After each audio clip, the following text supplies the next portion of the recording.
Welcome gardeners, Lindsay here with the Mindful Living Movement. Today is a garden tour, maybe kind of a special garden tour because I grow in zone 3, which means we have a very short growing season and the springtime is pretty intense. Things tend to happen really quickly. Our May long weekend's kind of like the unofficial start to the gardening season around here, but it doesn't necessarily have to be. So I thought I'd do a tour of right after our May long weekend and where I'm currently at with what's happening in my grow room, what's still left inside, what's happening in my greenhouse, my low tunnels, and what I've actually planted for both annuals and perennials. And I'll share a little bit more about what kind of weather and things like that we've been seeing and sort of why I'm at the stage that I am at. So in some ways I'm maybe further ahead than I've ever been, and then other things I'm maybe a little bit more behind on, and that's just weather dependent because we tend to go from like minus 20 Celsius and then sometimes we can hit like 20 or 30 degrees Celsius within like 2 weeks, 3 weeks sometimes. Like our springs are just wild. And even though technically this is sort of like our kickoff weekend and now everybody's probably going to get really excited about planting, there is more than likely probably still going to be frosts that will come. Given that we're having a bit of a cooler spring, I'm thinking we're probably going to see some frosts into at least the first week of June, maybe even into the second week of June, which does pose some problems when it comes to the heat-loving plants, and especially some of the tender perennials. Even if they're cold season plants, they may not be quite ready yet. So first things first, let's look at what is left over in my grow room here and sort of why I've kept these guys inside and what's going on with them. All right, this big bottom shelf is a whole bunch of pepper plants, and these guys are, as you can see, fully in production. This is my gardening assistant. She's always got to say hello to everybody. So these plants, these peppers, they're obviously full grown, they're mature, they're producing. I've got peppers all over the place on them. I'm gonna wait until we've definitely warmed up quite a lot, but these will be going outside. But I'm keeping them in here because they've lived a pretty cushy life all winter. I have some Swiss chard. So this is, again, food that I've been harvesting and eating from all winter. I've got a few perennials here. These are some calla lilies that are long overdue to be moved outside. As you can see, fungus gnats always a real thing when you are growing indoors, so I like to keep those guys around. This is also more of what I've been harvesting all winter. So this is kale. You can see some chard over there. I know it's kind of hard to see probably with just the lights being the color they are. As you can see, I got more pepper plants that are producing. So a lot of it's just things that I'm still eating. And then we have some transplants that I haven't moved out to my greenhouse because I just don't have any room. So we've got lots of herbs here. I've got savory, basil, tons of basil. I am on a mission this year for lots of pesto.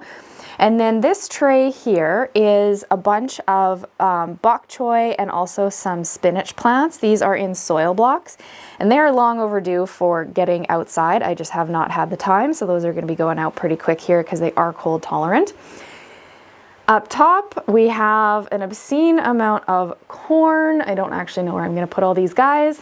And I've done them in soil blocks for easy transplanting. They're absolutely loving life. Corn likes heat, so I don't have a ton of room in the greenhouse. They've stayed inside for that reason.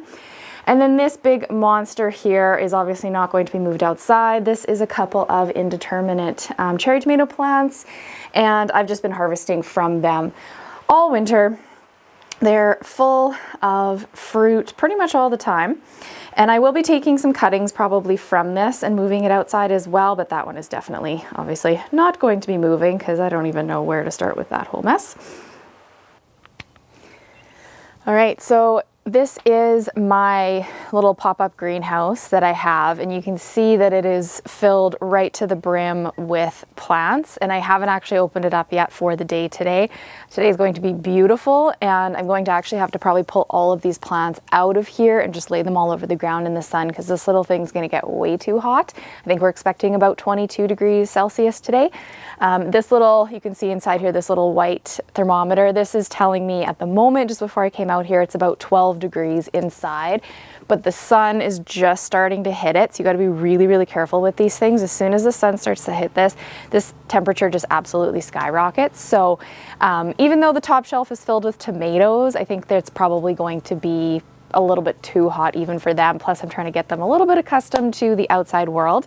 But this is my kind of in between here. So I was kind of getting a little sick of trying to water all of my plants inside. They would have been okay to stay inside for a little bit longer, but I find it so much easier to get better sunlight, don't have to run grow lights, watering things, hardening them off. I do most of the time, like I said, pull the trays out and just put them all over the ground so they can get used to the wind and the sun, and pretty much everything in here is fully accustomed to full strength sun and also some windier days I've had them out on, so I know they're ready in that sense.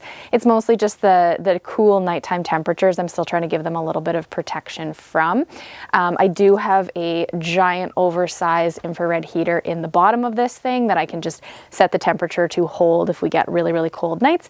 But the last couple nights I've actually opted to not use any additional heat because we were getting down to about 5 and 8 degrees or so, which seems to be probably what we're going to expect for the next couple weeks. So again, I'm just trying to acclimatize all of my plants. So I'll show you what that looks like once I get all these guys pulled out for the day.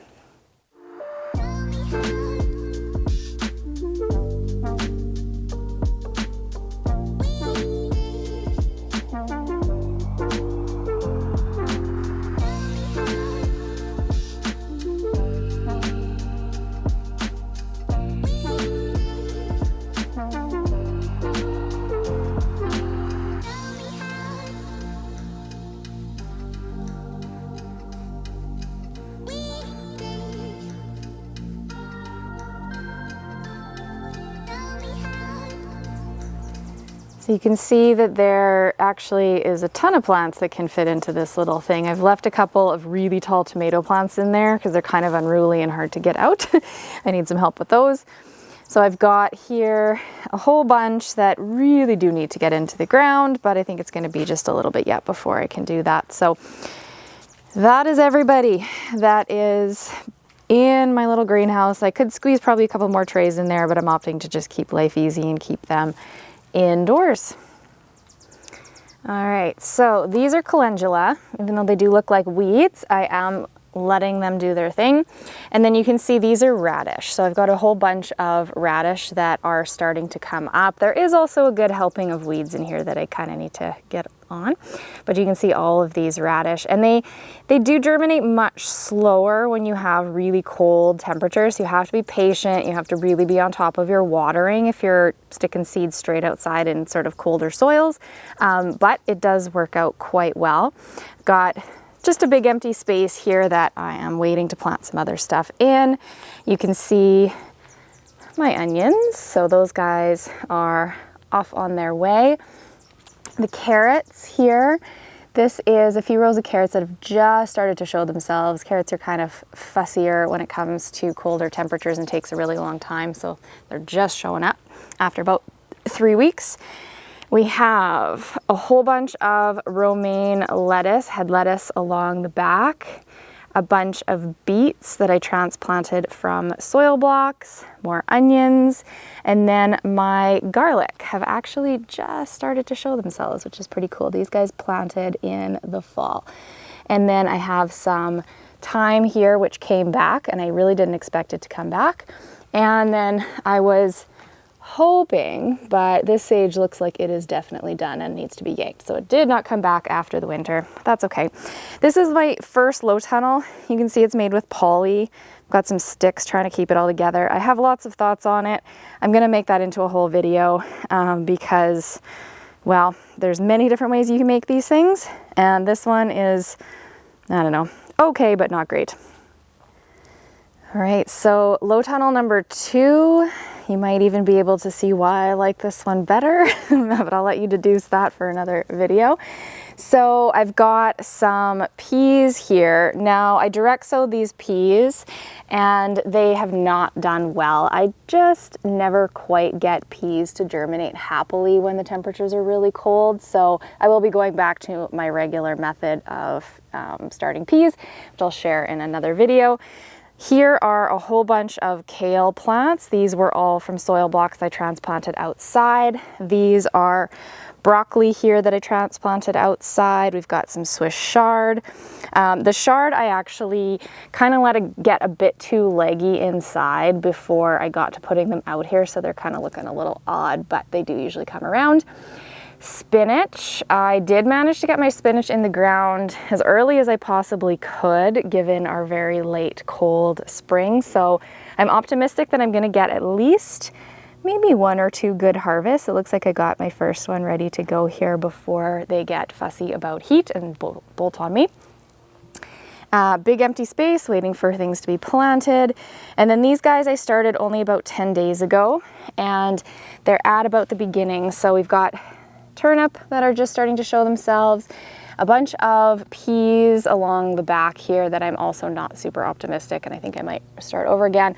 And then this patch these are onions that I started from bulbs that I purchased versus the other onions that I showed you I started from seed indoors over the winter. So that's what's going on in this section here, and the low tunnel is definitely going to be coming off of this very, very quickly. So this bed is totally waiting to be planted. You can see I got my irrigation kind of hanging out. I propped it all up because I was doing some adding of compost and things and prep work. These chives are just absolutely monstrous already, but they always are, which is kind of cool. And then the strawberries are doing pretty good. I yanked out a bunch of runners by accident, and then I moved them here when I was doing some weeding, and then I forgot to water them. So as you can see, they're dead. They didn't really like my aggressive and not very nice transplanting of them. All these are doing amazing. They're filling in. This might be their last year that I just leave them like this. I'm gonna probably have to start dividing pretty quick here because they're gonna be choking themselves out and then not happy. And this big perennial bed is doing pretty good, but again, it's as behind as everything else. So we've got daylilies, we've got irises, tulips, some different grasses, a ton of weeds, which I really need to get on. The part that I'm really excited about that I didn't think actually was going to work out is that's oregano. We've got a couple thyme plants, and I also thought I had a sage that came back. Oh yeah, here it is right in front here. So those aren't usually perennial in our zone here, but we had enough snow cover that they got pretty insulated that it looks like they've come back full strength. So pretty darn excited about that, because you can never have too many herbs. I opted for another strawberry patch because I have a lot of June bearing strawberries, but I don't have a lot of ever bearing strawberries. I started all of these from seed. And if you've followed my videos, you will know that starting strawberries from seed has kind of been my arch nemesis for a few years, but I definitely, I would say, nailed it this year. I think damn near every seed germinated, which is pretty cool. So I'm gonna share my method and how I got that to work. And even though this is the first season, these things are just flowering like crazy. I've been pinching the flowers off, but they're being very persistent. I was trying to kind of give them a little bit more time to establish before they produce, which I'm still gonna do, but yeah, they are supposed to produce in their first year if you get enough of a jump start on things. So I would say that looks like that's what's happening. And we've had lots of rain, so I haven't even really had to do a ton of hand watering, which is pretty cool. So my irises, these are actually usually flowering by now, but because we had so much snow cover for so long, they actually are way, way behind. They just couldn't get going. So that is my late May garden tour in zone 3. So as you can see, even though we've had a pretty late season, tons of snow this past winter, very cold spring. We actually even just had snow this past weekend on our May long weekend, that there's a lot of things that you can still get ahead on, from indoor growing to greenhouse to low tunnels to just really, really working the perennials and sort of tapping into those cold season plants that are happier in the cooler temperatures. So if you like this video, if you want more, please hit the like button and subscribe to the YouTube channel. Also, I recommend subscribing to my email newsletter. The link will be down in the description there for you to join. There's lots more tips and tricks and access to tutorials and things on my blog that you'll be able to get each week on my weekly newsletter. So I hope you guys have a beautiful start to your spring, and we will see you very, very soon for some more gardening fun.